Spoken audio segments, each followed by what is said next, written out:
Ľuboš Blaha sa na sociálnej sieti vyjadril: Gratulujem Európskej únii k tomu, ako úspešne izolovali Vladimíra Putina. Som šokovaný z toho, v akej hermetickej izolácii sa ocitol ruský prezident Vladimír Putin. Nikde ho nepríjmu, nikto s ním nechce rokovať. Prvý. Samozrejme žartujem, pred pár týždňami ho vítali na červenom koberci v USA, kde mal vážne rokovania s americkým prezidentom. Druhí európski lídri, ktorí voči nemu roky šírili teatrálnu nenávisť, odrazu žobronia, že aj oni chcú byť súčasťou mierových rokovaní s Ruskom.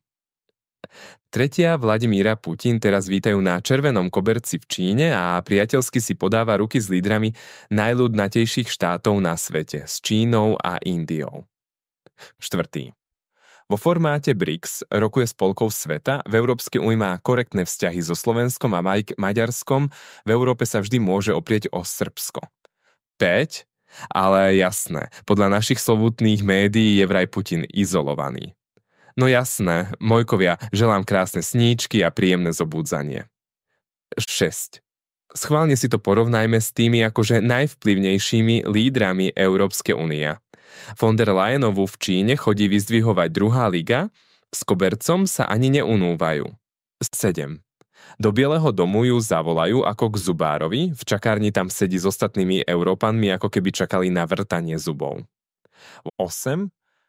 A potom si ich tam Donald Trump posadí v pracovni oproti sebe ako svoje služobníctvo a oznamuje im, čo vyjednal. 9. Povedzme si to na rovinu. Tak veľmi sa Európskej únie snažila izolovať Rusko, až sa sama vmanévrovala do totálnej izolácie. 10. európsky klesla až tak hlboko, že si nevie uctiť ani koniec druhej svetovej vojny a porážku fašizmu. 11. Z historickej perspektívy je to obzvlášť nepekný pohľad, keďže drvivá väčšina členských štátov Európskej únie bola v čase invázie do ZSSR súčasťou nemeckého impéria alebo spojencom Hitlera. 12. Počas druhej svetovej vojny to boli práve Rusi a Číňania, ktorí si vytrpeli najviac. V boji proti fašizmu umierali v desiatkách miliónov, aj za nás. 13. som hrdý na to, že premiér Slovenskej republiky Robert Fico odlieta do Pekingu, aby Rusku aj Číne vyjadril našu úctu.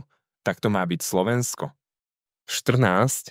Xi Jinping a Vladimír Putin sú dnes najvýznamnejší štátnici na svete a predstavitelia Európskej únie a pôsobia popri nich ako taký uvrieskaný plankton. 15. BRICS je budúcnosť svetovej ekonomiky a jediná šanca k rovnováhe a mieru vo svete. Toho sa držme.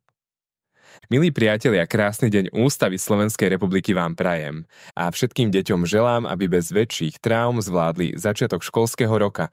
Ja už mám 7-ka a 4-čka. Ako to letí? Jonáško síce ešte do školy nechodí, ale chodí už o 106. Krásny deň.